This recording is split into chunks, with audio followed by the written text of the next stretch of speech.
Hello everyone, welcome to digital food.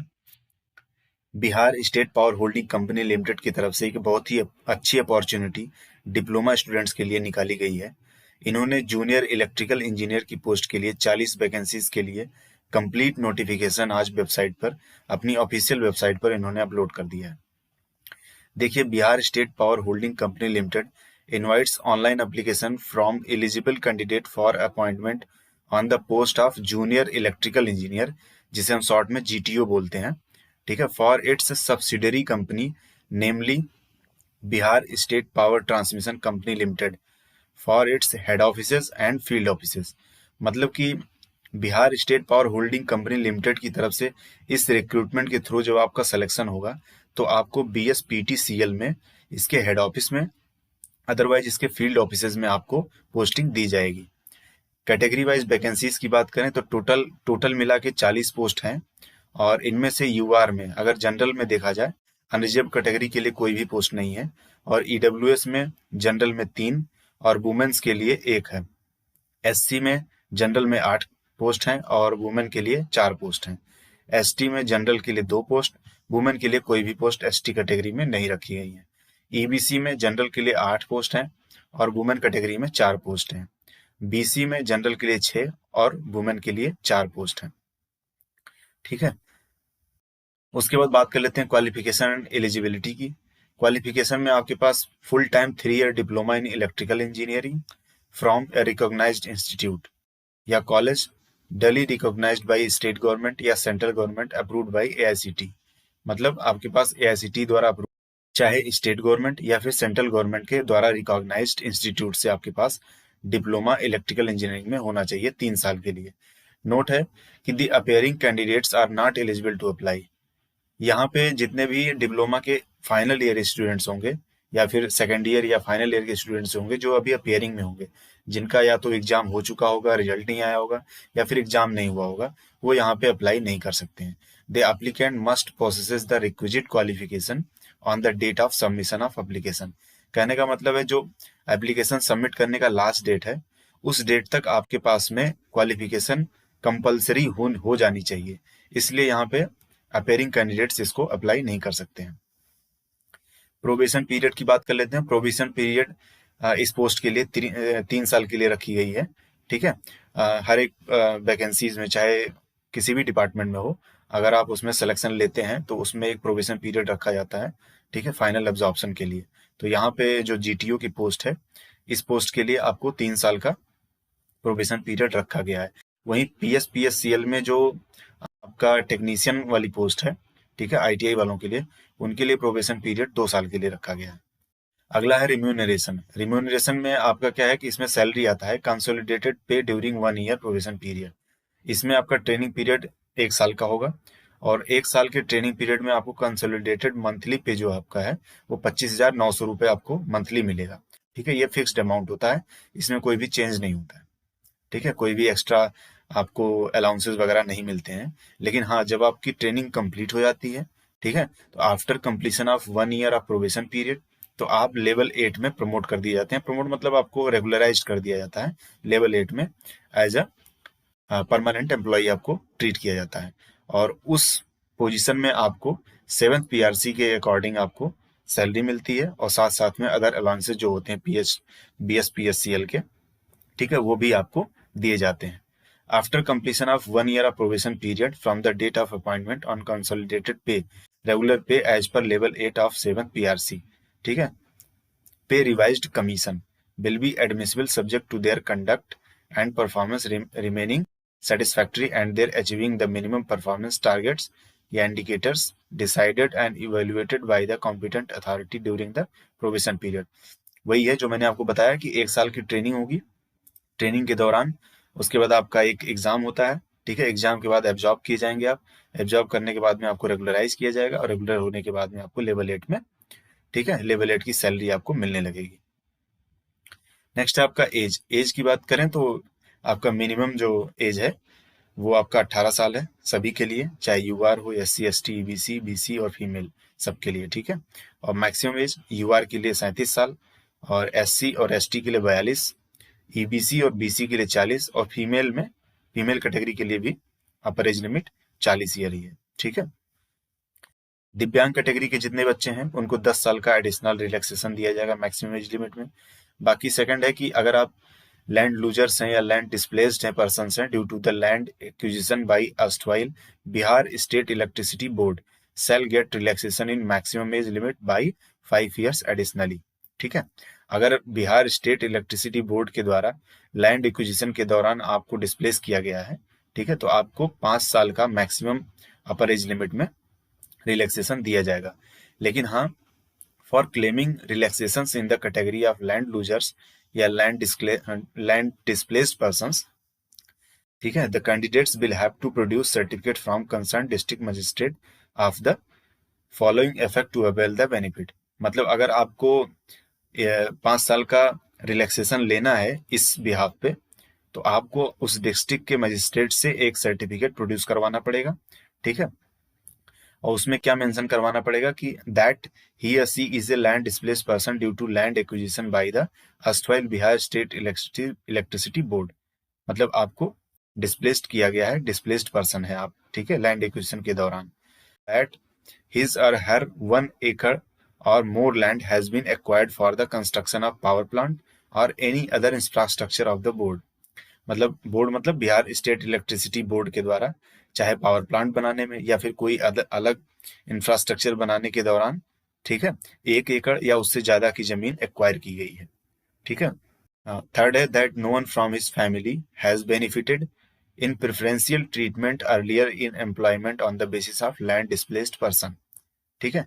मतलब कि यह है कि बोर्ड के द्वारा जब लैंड एक्वायर्ड की गई है, ठीक है, जिस पर्सन की, उसके फैमिली में किसी को भी प्रेफरेंशियल ट्रीटमेंट नहीं मिला है। प्रेफरेंशियल ट्रीटमेंट का मतलब कि उसके लिए उनको ना कोई उनके घर में किसी फैमिली के किसी पर्सन को जॉब मिली है, ठीक है, ना ही कोई अदर बेनिफिट मिला है, तभी आप इसको क्लेम कर सकते हैं, अदरवाइज आप क्लेम नहीं कर पाएंगे। For the purpose of calculation of maximum age of all candidates who are domicile of other states, maximum age limit mentioned for UR candidates shall be applicable. मतलब जितने भी बिहार से बाहर के बच्चे हैं, ठीक है, नॉन बिहार कैंडिडेट्स हैं, ठीक है, अदर स्टेट के बच्चे हैं, वो जनरल कैटेगरी में ही काउंट किए जाएंगे। अगला है reservation. Reservation will be given in terms of reservation rules या regulations as per government of Bihar. मतलब जो भी आपको रिजर्वेशन आप क्लेम करेंगे वो आपको गवर्नमेंट ऑफ बिहार के रूल्स रेगुलेशन के अकॉर्डिंग ही दिया जाएगा। ठीक है। नोट में है यहाँ पे, इसको हाईलाइट करके रखा है इन्होंने, if a candidate does not produce valid certificate of caste या creamy layer, EWS, freedom fighter, दिव्यांग, लैंड लूजर या लैंड डिस्प्लेस्ड पर्सन और डोमिसाइल एटसेट्रा, ठीक है, in original at the time of document verification.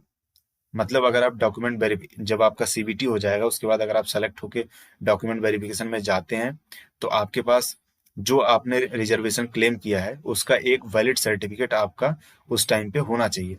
Otherwise his or her claim for such reservation benefit will be forfeited and his or her candidature will be considered under UR category or general candidate.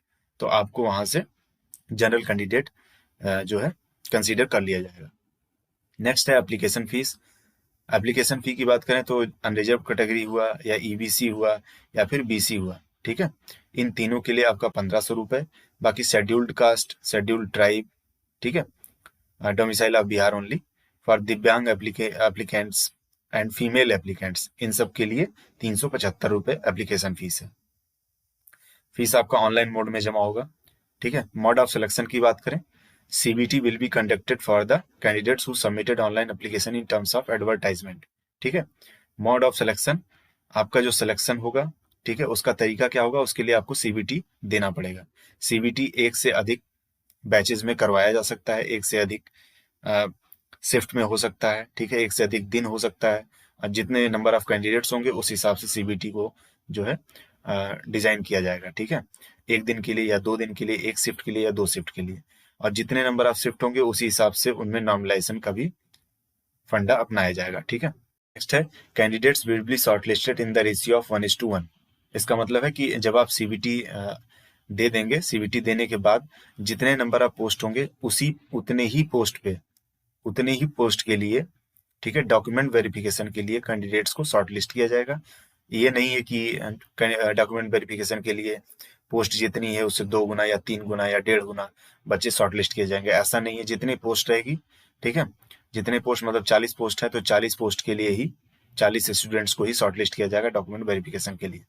The final selection will be based on the report of document verification as well as merit. अगर आपका document verification में सब कुछ सही रहा, सारे certificates, ठीक है, सारे डॉक्यूमेंट्स वगैरह, ठीक है, ओरिजिनल और ठीक पाए गए, तो आपको मेरिट के आधार पे सिलेक्शन आपका हो जाएगा।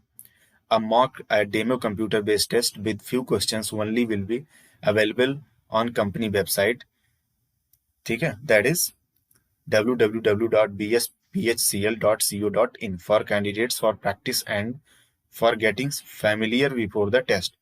जब आपका सीबीटी होगा, सीबीटी होने से पहले ही आपको एक मॉक या डेमो कंप्यूटर बेस्ड टेस्ट आपको प्रोवाइड कराया जाएगा कंपनी की वेबसाइट पे, जिससे आपको एक आइडिया लग जाए कि किस तरह से सीबीटी में क्वेश्चंस आएंगे, ठीक है। इंपॉर्टेंट डेट्स की बात करें, ठीक है, इसमें क्या है कि ऑनलाइन एप्लीकेशन आपका रजिस्ट्रेशन जो है वो स्टार्ट हो जाएगा 1 अप्रैल से, और इसका क्लोजिंग डेट मतलब लास्ट डेट इसका है 30 April. Tentative date of online examination आपका मई जून रखा गया है, ठीक है। अब 1 अप्रैल से लेकर 30 अप्रैल तक अगर फॉर्म भरने की डेट है तो जाहिर सी बात है कि मई तो मुश्किल है, लेकिन हाँ जून में कंपल्सरली आपका जो है एग्जाम हो जाना चाहिए। तो आप तैयारी करते रहिए, ठीक है, और ये मान के चलिए कि जून में आपका एग्जाम होगा, उसी स्पीड से, ठीक है, उसी पेस से आप अपनी तैयारी बनाए रखिए, ठीक है। How to apply, applicants are to apply through online on the website of www.bspscl.co.in, ठीक है। इसी वेबसाइट पे इन्होंने ये डिटेल्ड जो नोटिफिकेशन है, ठीक है, जीटीओ पोस्ट के लिए, इन्होंने इसी वेबसाइट पे अपलोड भी कर दिया है। The website will be open from 1 अप्रैल 2024, ठीक है। 1 अप्रैल से वेबसाइट एप्लीकेशन के लिए जो है वेबसाइट ओपन कर दी जाएगी, यहीं से आप जाके इस वेबसाइट पे जाके आप अपना रजिस्ट्रेशन कंप्लीट कर सकते हैं। Important instructions before filling online applications, ठीक है, जो एक इम्पॉर्टेंट इन्होंने इंस्ट्रक्शन दिया है एप्लीकेशन भरने से पहले, वो इसलिए दिया है क्योंकि नो चेंज इन नेम या कैटेगरी या date of birth, father's name etcetera will be permitted at any stage after registration on the of the online application, and the result will be processed considering the details which have been indicated in the online application। इसका मतलब है कि mainly नाम, category, ठीक है, date of birth और अपने पापा का नाम, ठीक है, इतनी चीजें आपकी चेंज नहीं होंगी अगर आपने रजिस्ट्रेशन में गलत कर दिया तो इस बात को आप ध्यान में रखेंगे जब भी आप रजिस्ट्रेशन करेंगे, तो एटलीस्ट इतनी चीजें आपकी गलत नहीं होनी चाहिए, क्योंकि इनमें कोई भी मॉडिफिकेशन परमिटेड नहीं होगा। हाँ, नेक्स्ट है date of submission of application form and age qualification criteria as on 31 March 2024, ठीक है, मतलब 31 मार्च 2024 की जो डेट है, इसी डेट के बेस पे ही आपका एज और क्वालिफिकेशन काउंट किया जाएगा। मतलब आपका जो क्वालिफिकेशन है वो 31 मार्च 2024 तक आपके पास वो क्वालिफिकेशन, आपका सर्टिफिकेट आपके पास आ जाना चाहिए, ठीक है।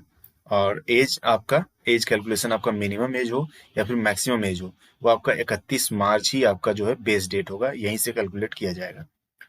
हाँ, एक इम्पॉर्टेंट पॉइंट ये भी है कि if a candidate applies multiple applications form for the same post, the last application form submitted by the candidate will be considered and accordingly the admit card will be generated only against the last application form। The rest of the application will be treated null and void। मतलब अगर कोई candidate कई सारे application डाल देता है, कभी कभी क्या होता है, कुछ बच्चे जो सेकेंड ईयर में होते हैं, अपेयरिंग कैंडिडेट्स होते हैं, तो वो क्या करते हैं कि 3-4 एप्लीकेशन भर देते हैं, कोई जनरल भर दिया, कोई एससी कैटेगरी से भर दिया। ऐसा नहीं करना चाहिए फिलहाल, ठीक है, ऐसा फिलहाल करना नहीं चाहिए। लेकिन अगर ऐसा कोई करता भी है, 2-3 फॉर्म भरते हैं, तो जो आपने लास्ट में फॉर्म भरा है वही फॉर्म आपका एक्सेप्ट किया जाता है, बाकी उसके पहले जितने भी फॉर्म भरे हैं वो सारे के सारे फॉर्म नल एंड वाइड कर दिए जाते हैं, ठीक है, मतलब रिजेक्ट कर दिए जाते हैं, ठीक है। तो ये रहा आपका डिटेल्ड नोटिफिकेशन जीटीओ पोस्ट के लिए। तो आप लोग इसको ध्यान में रखिएगा और समय से फॉर्म को फिलअप कर दीजिए और तैयारी करते रहिए, क्योंकि बहुत ज़्यादा टाइम है नहीं, ठीक है। लेटेस्ट जून में इस एग्ज़ाम इसका होना ही है, ठीक है। तो उसी हिसाब से, उसी स्पीड से, ठीक है, और उसी फोकस से आप अपनी पढ़ाई को कंटिन्यू कीजिए और फाइनल सिलेक्शन लीजिए। मेरी दुआ आप लोगों के साथ है और धन्यवाद दोस्तों। और इसी तरह से अपडेट पाते रहने के लिए मेरे चैनल को प्लीज़ लाइक एंड सब्सक्राइब जरूर करिएगा। धन्यवाद।